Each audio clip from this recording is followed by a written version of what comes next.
Good morning and hello. Don't forget to subscribe to the channel because I was told by YouTubers that's very helpful and it's absolutely free.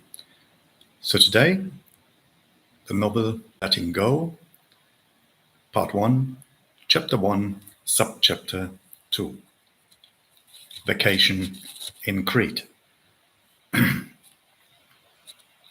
She would have taken on many a conversation for Bruno.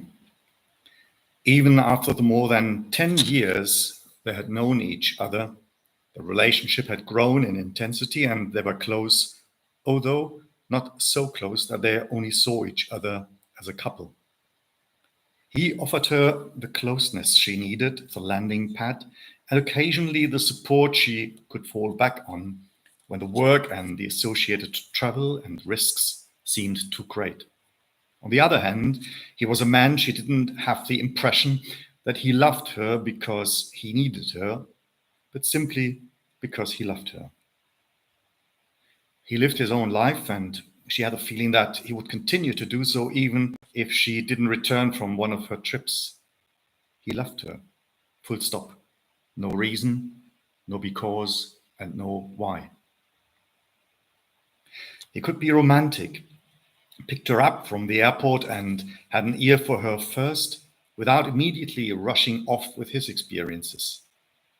And if they found time for each other at the weekend, it was he who planned the weekend for her, be it an extensive mountain hike followed by dinner, an evening of chess, an overnight stay in an ecological inn, be it an evening with young writers who faced a critical audience, or an evening of jazz in one of the cellar pubs on the outskirts of Munich. She was allowed to arrive at his place exhausted and knew that she could let herself go without having to say much. Conversely, she could be hot for him and he would get involved in the wildest game with her. Then again, he didn't push her to do anything, let her come, let her be, and was infinitely patient when she felt the need to talk about what she had experienced, or even just fall asleep on his arm in front of the TV after a few minutes. On the other hand, the beginning of their friendship put them to the test, such as their first vacation together in Crete in the year 1991, together with a couple. Bruno had known about Annika's relationship with Feeny. Over the years, Annika felt that she was no longer just a customer of Feeny's. Bruno was also able to deal with a greater bond with Feeny, even going along with her when she told him about Feeny. It was more difficult to appear with Bruno in the company of others. Annika had the feeling that he avoided such occasions and preferred to be alone with her. It was a togetherness that she often liked, but she also enjoyed being together with friends in a larger circle, in which Bruno felt rather uncomfortable, as he told her. Would he agree to a small, intimate get-together? The invitation to Feeny and her partner Renee was Annika's attempt to harmonize her needs with Bruno's, to try out being together as a threesome and a foursome, and to balance closeness and distance. Annika's request to Feeny to go on vacation with her partners initially confused her. Feeny had previously kept a strict separation between clients and her private life. Even after 3 or 4 years of Annika visiting her salon, it would never have occurred to her to take this professional closeness beyond this level, despite her friendly feelings towards her. She was able to devote herself to Annika as well as her other customers, to respond to them, often just to listen and empathize, because the distance was given and the boundary was drawn with a payment. Annika was not the only regular, although she was one of the few female customers, while the number of male customers was higher. But they were usually considerably older. Annika was, Feeny admitted to herself, an exception in several respects. But should she give up the difference between work and private life in Annika's case? She didn't want to discuss her problem with a friend, Renee. She felt that the saloon was her business, which she wanted to keep out of her partner relationship. It was her business. Certainly smaller and less prestigious than the business Renee was involved in, but it was hers. She had built it up from the ground. She invested herself in it. And she used it to generate the freedom and opportunities with which she could grow her fashion business and occasionally give Renee a treat from her own resources, even if it was an invitation to a nice restaurant. Why did Annika want to invite her on vacation? And with her boyfriend? And she was supposed to bring her own. She wavered back and forth. Although the fact that Annika wanted to travel not just with her alone, but with both of her friends made it seem less problematic. She had to admit to herself that being close to Annika felt different from being close to most of her other customers. She also thought that Annika could give her information about the art, literature, and lifestyle of the islanders, a way of gaining inspiration for new collection pieces. The journey had begun with a separate arrival. Bruno had traveled together with Renee. The two men had flown from Frankfurt while Annika and Feeny had booked their flight from Munich, which arrived in Heraklion an hour later. The day before, she had an appointment with Feeny, which had catapulted her out of her own world of science, as so often happens, and scholarship, only to arrive at her own place near Feeny. Bruno was on a business trip, but agreed without any question on the phone. Annika was not surprised when she saw Bruno waiting in the arrivals hall, while Renee was sitting outside the airport building in an open, white Jeep. However, it was far too small to accommodate the two women's suitcases.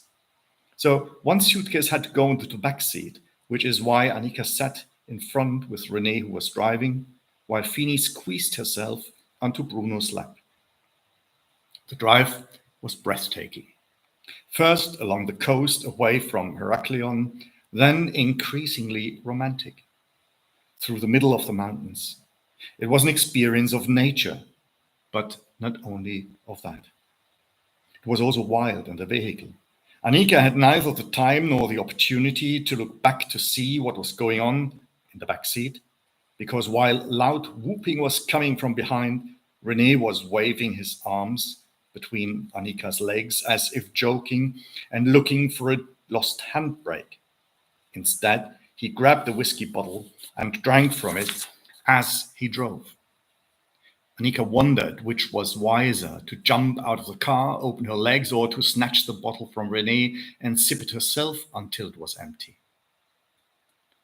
The road from Heraklion leads after a few kilometers on such narrow and winding paths through the mountains that it requires all the driver's attention to the road holes and curves, not without reason. Bruno and Renee had not only welcomed the two ladies with a splendid mood, but also with a haze that crept out of the open Jameson bottle that the guys from the duty-free store had taken with them on departure. Obviously, they had already opened the bottle during the flight. There are few things funnier, Annika thought, than being with silly men when you're sober yourself. Besides, it was no more than responsible to make sure that the driver didn't consume any more of this alcohol. That's why she took a big swig herself as soon as she got in. Feeny followed suit, and the two of them quickly fell into giggling together, doing the same as the men. At the same time, the alcohol consumption made it easier to arrange the partner swap in the Jeep, especially as Annika obviously got on no worse with Renee in the front than Feeny did with Bruno in the back seat. At least it sounded like a lot of fun and pleasure from the back. The bottle wandered. As the road became narrower and even more winding with every bend, Annika's leg opened wider. The bottle continued to circle. Crete opened up to the four of them in its own way. Annika made an effort to concentrate on the drive, and by devoting herself to the driver more intensely, not only clinging to his right leg, arm, and shoulder during the stormy maneuvers, but also trying to anchor him. Renee was immediately awake again. The hot summer wind brushed through the air and her hair over her accentuated breasts and over her skin, so that she took off her sweater and the shirt she was wearing underneath and just leaned against his side in her loose t-shirt. She slipped off her long trousers and put on her thong swimming trunks instead of her underwear. Renee was visibly more amused, even if this meant he couldn't concentrate more on the bends in the road, but was distracted even more in other ways. The bottle occasionally wandered from the back seat to the front. Otherwise, there was hearty moaning and again the joy of roaring wildly through the southern summer heat. Somehow, time had been lost along with the space. The sun slanted over a cheerful atmosphere, casting its last rays in the Mediterranean hills, the mountains with their shaggy vegetation. The scenery opened up a view of the dark blue sea, which lay there almost ghostly calm. At some point, night had long since fallen over the traveling monster. They arrived at the outskirts of Sitia, the place where they had booked their accommodation. But before they were due to turn off into the hills, Renee mounted the steering wheel to the left, steered the jeep under a cypress tree, and took a daring leap into the soft sand of the beach. Annika was no longer sure whether to get out to the right or left, so she slipped off her t-shirt and ran after Renee topless. Bruno could barely make out any of them. It was already so dark. Perhaps he imagined he was the most sober of the four, and as he could see the rocks on the shore that seemed to protrude from the beach, he was worried that Annika and Renee might hurt themselves on them. But before he could voice his concerns, the two of them plunged headfirst into the seawater, followed by Feeny, who had quickly shed her underwear and ran after the others. Finally, Bruno threw all his reservations overboard and, freed from his clothes, he threw himself at Feeny towards the waves, reached for her, and was delighted that she held out her hand to him and pulled him towards him. The seawater was fresh, not cold, but when Feeny warmed him through and through by embracing him and holding him close, although they were both tossed back and forth by the foaming water and the whiskey added to the turbulence, they still felt coming together. The kiss splashed seawater against the night and struggled the break away from each other so that they could swim towards the other two, who were clearly enjoying themselves no less. The memories of that evening ended with an abrupt movie break. When Bruno woke up the next morning in bed and in Feeny's arms, he suspected that they had not arrived at the place they had planned to be and stay. As it turned out at breakfast, they had ended up in a different vacation apartment to the one they had booked. But at least they were all four in the same accommodation, and their jeep was parked halfway neatly under the olive trees in the courtyard. The accommodation must have been open during the night, and they had obviously found free beds and rooms. The fact that the house was anything but uninhabited was evident from the guests who were already having breakfast on the terrace. The jolly, now somewhat rumpled four were not the only ones in the building, which had several vacation apartments. It soon dawned on them that this was not even the accommodation they wanted to stay in. Bruno rubbed his eyes. Feeny was still breathing blissfully, and Annika, who was snuggled up close to Renee on the couch opposite, was still fast asleep. Bruno tried to reconstruct the evening and find out where they had ended up, without much success. The smell of freshly baked bread slowly revived him. Voices were actually coming towards him. He looked up and saw figures outside the window, chatting cheerfully and eating breakfast. Feeny became restless, reached for Bruno and blinked a little, with a broad smile on her lips. She ran her fingers through his curly hair and stroked Bruno's cheeks. Bruno, still exhausted from the previous evening's tour of violence, drifted off, dived down, and warmed himself against Feeny's body. "Do you know where there is a coffee shop?" "I don't know, but there seem to be people having breakfast out there. I'll have a look." And Bruno crawled off the strange sofa, peeked out of the window, and asked outside in English, because he thought he had heard snatches of that language, "Do you think we can get a coffee around here?" "Just join us," he was greeted with. With an affectionate gesture, he detached himself from Feeny and quietly stalked outside. Only a few minutes later, he returned with 4 cups in his hand, smelling of heavy Greek coffee. He placed them on the couch and on the edge of the bed opposite gave Annika a kiss, whose heavy eyelids began to blink a little, and went outside again.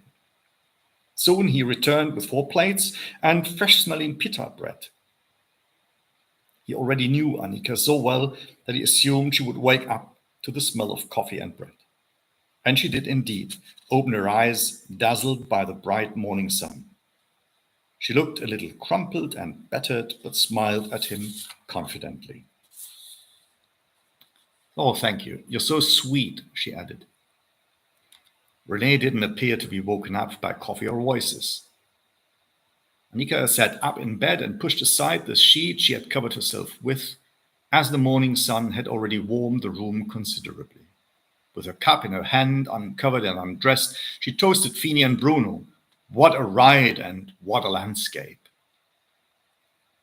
Bruno had rather wanted to say, "Happy that we arrived safely." But the mood of the 2 ladies took him by surprise, and he suggested going to the beach straight after breakfast to see where they had tried out the guardian angels during the night. René also gradually came to. He first looked for his glasses, looked around, and was pleased to see his 3 friends around him. He clearly seemed to need to get his bearings and sort himself out.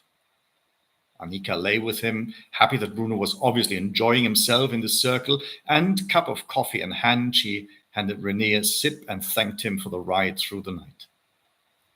He enjoyed her proximity, but also looked at Feeny, who was lying opposite him on the sofa with Bruno. Bruno was already half dressed, also with a cup of coffee and half a loaf of bread in his hand. "You're out early," was René's comment. "Thanks for the coffee, a real Greek drink that will wake up any late riser." Bruno handed him a plate of Greek olives, tomato slices, and feta cheese that he had organized from outside. He liked the idea of going straight to the beach to see where they had cooled off in the sea the night before. What followed, however, was a mixture of initial shock and later amazement. How could they have survived the night's courage without any injuries? Fate watches over drunks, thought René with a smile on his lips. Later that afternoon, they had found the accommodation they had booked, more of a beach hut than a vacation apartment, but with enough space for 4 people. Both couples had their own area, and there was a small shared kitchen with a rustic table in the middle.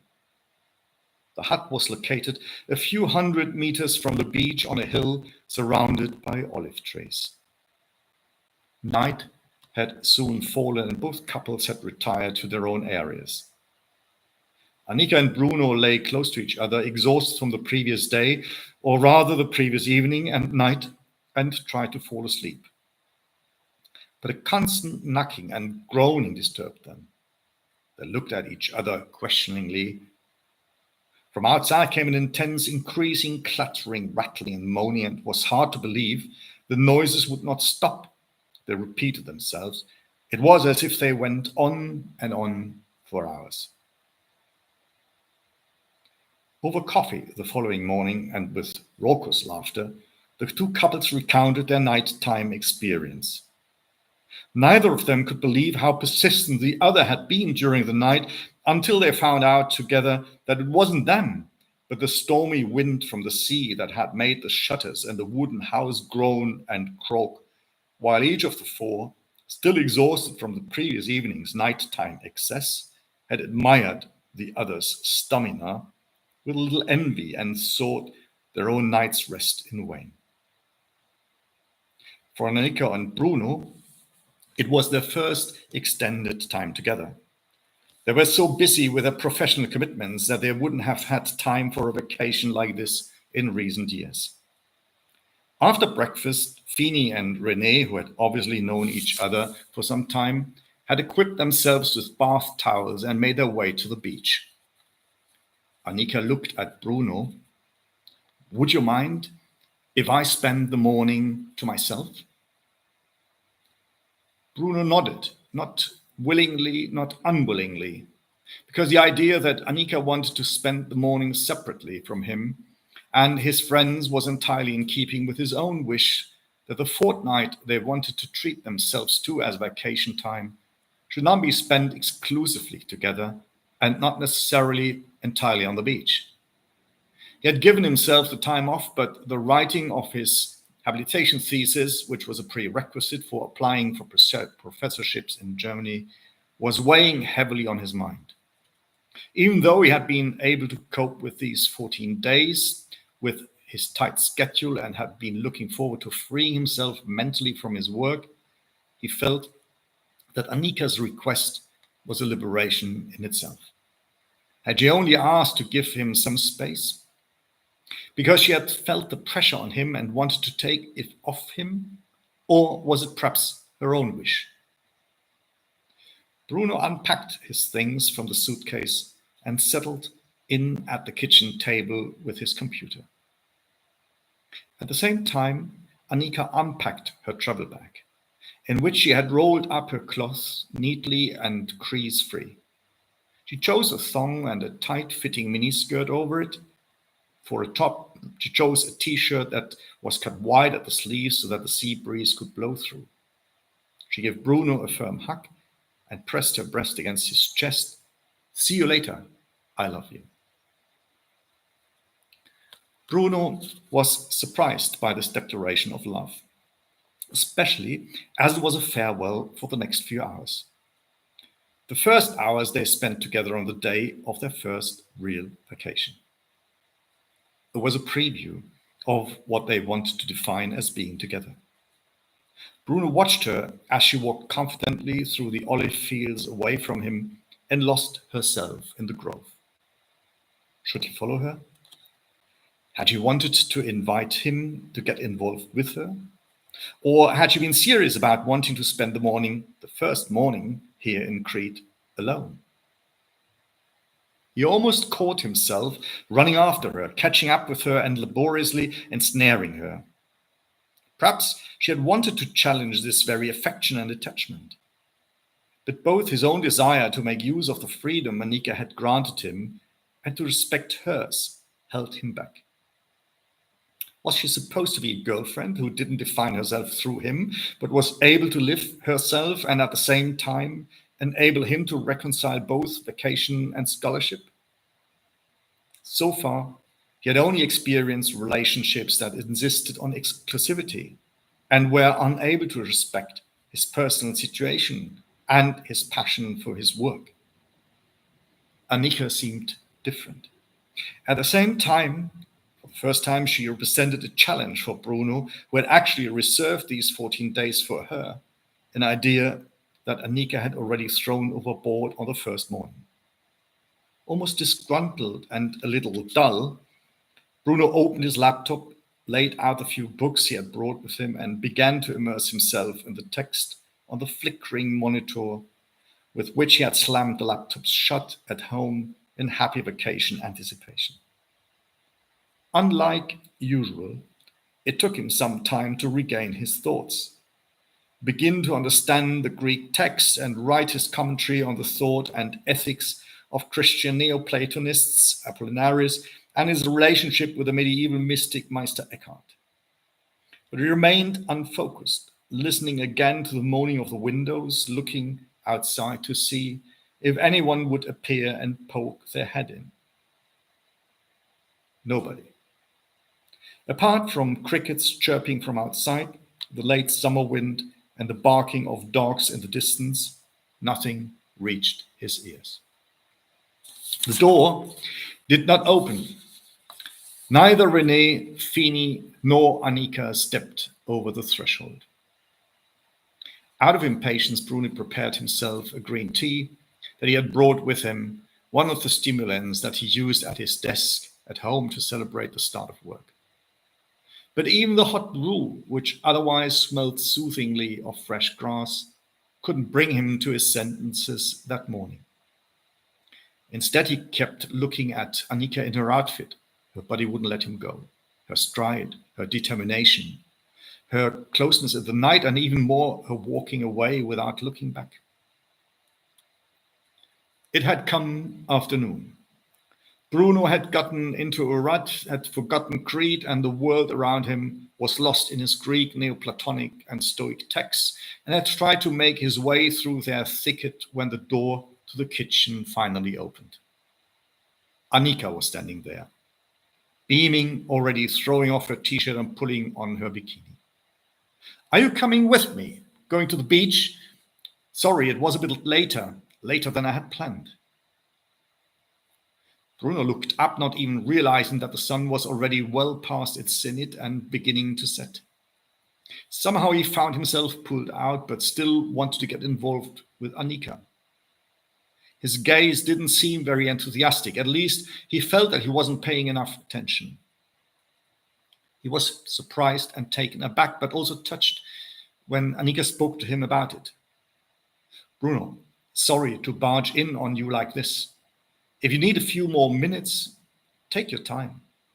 I'm off to see Feeny and René at the beach. Just join me if and when it's convenient for you."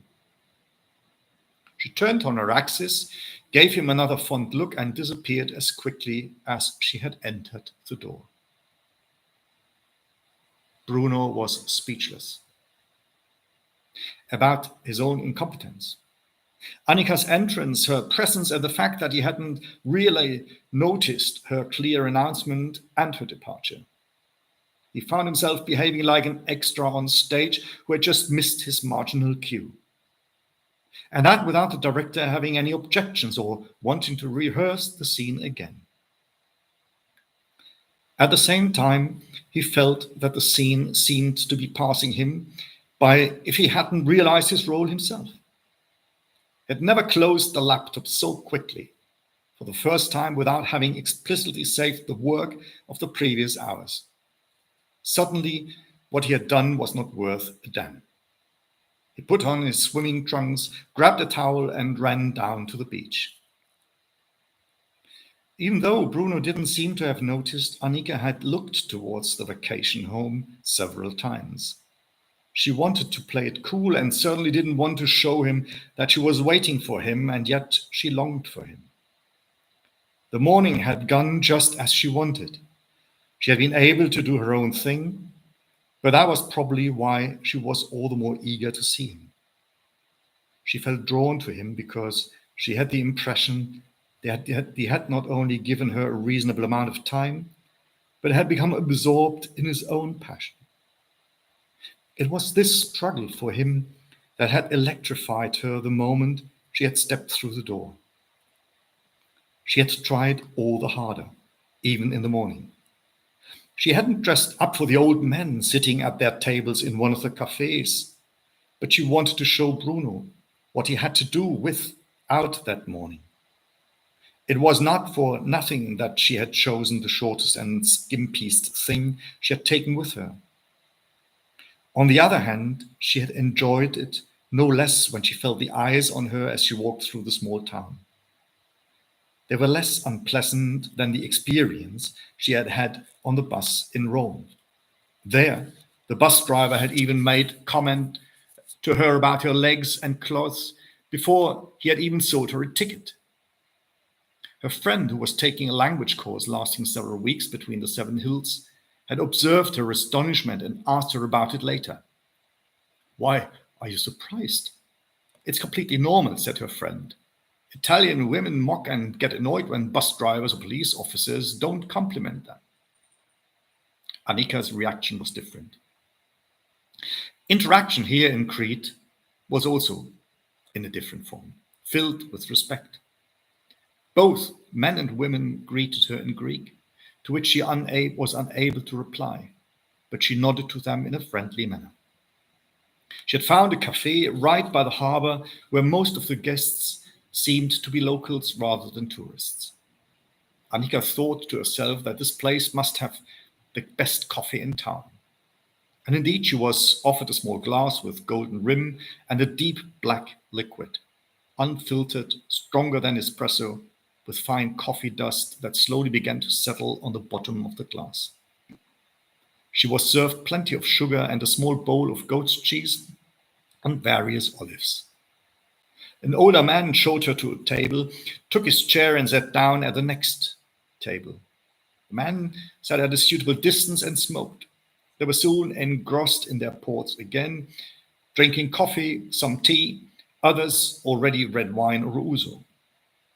Unlike with backgammon or even the Greek variant tafli, she sensed that the men playing porters were already excited and heatedly engaged in the game at this early time of day.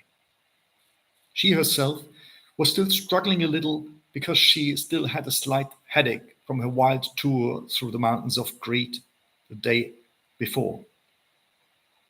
She couldn't quite remember the journey, only that they were getting funnier and funnier, she and René at the wheel, whom she only knew through hearsay from Feeny, and was able to get to know as an entertainer, philosopher, and a man of letters on this trip. René had probably learned from Bruno on the plane that Annika had a degree in art history as well as German studies and philosophy, and as far as the whiskey consumption still allowed for clear thoughts, they discussed Nikos Kazantzakis. René saw him as too caught up in the Orthodox world. She admired Kazantzakis, the most famous Cretan and Greek writer of the last century, who was heavily criticized by many of his contemporaries. His atheistic position spoke to Annika from the heart.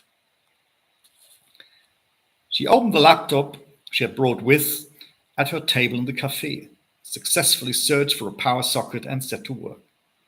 She was working on her doctoral thesis, in which she was researching the lives and works of writers and artists who emigrated during the Nazi period.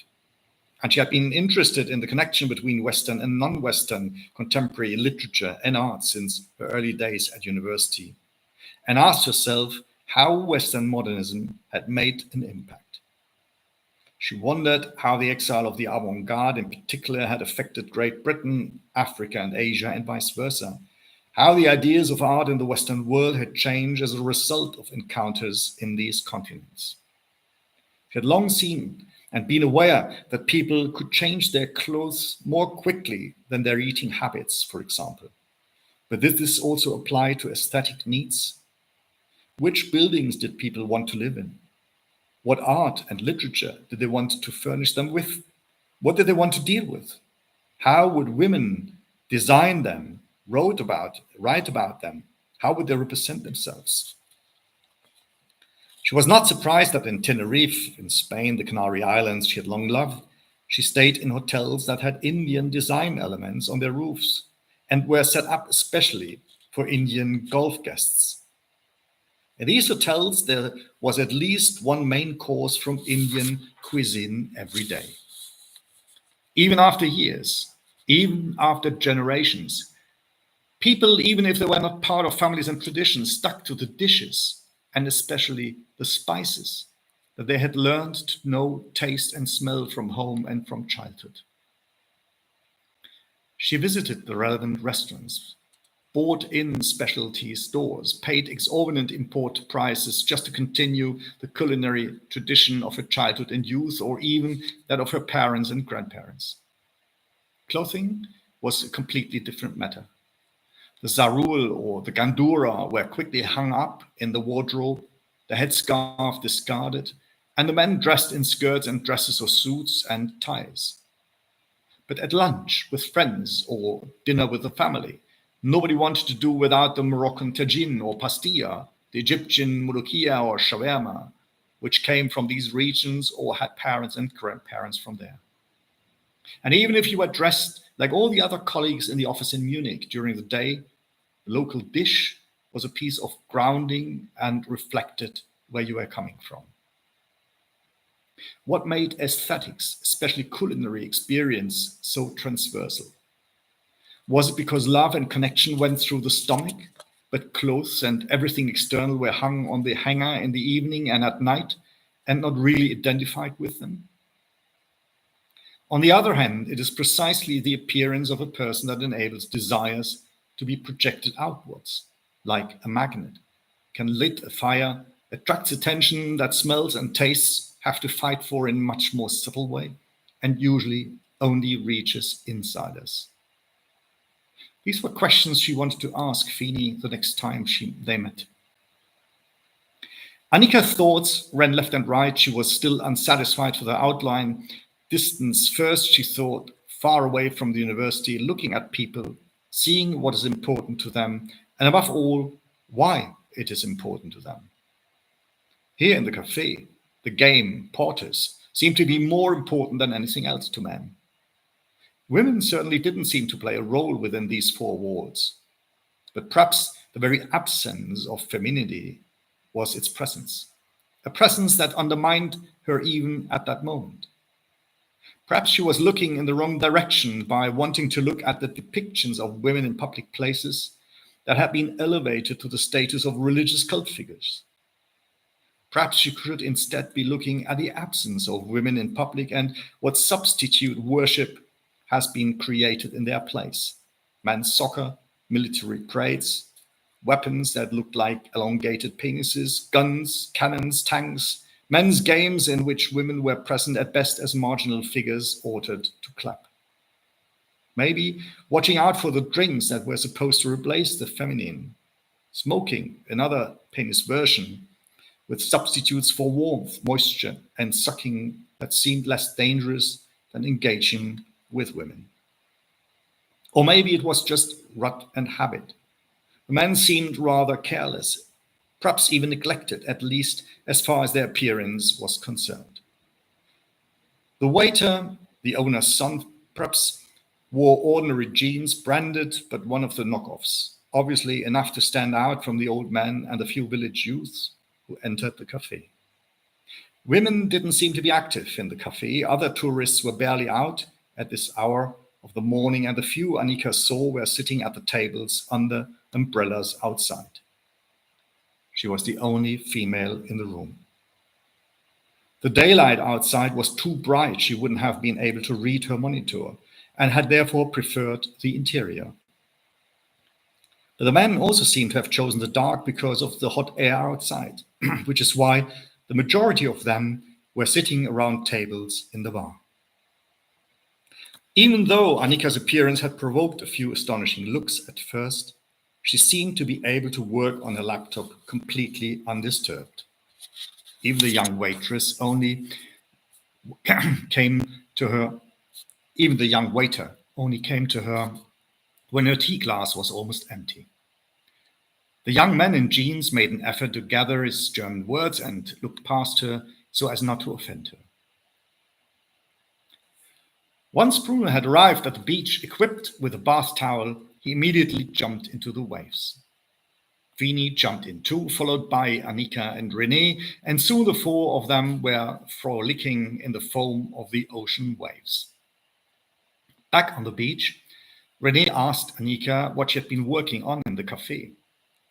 She told them about her female exile artists, about female literatures, about female authors, and the trail of one particular one, a talented young literary woman, an author who had to emigrate to the Netherlands.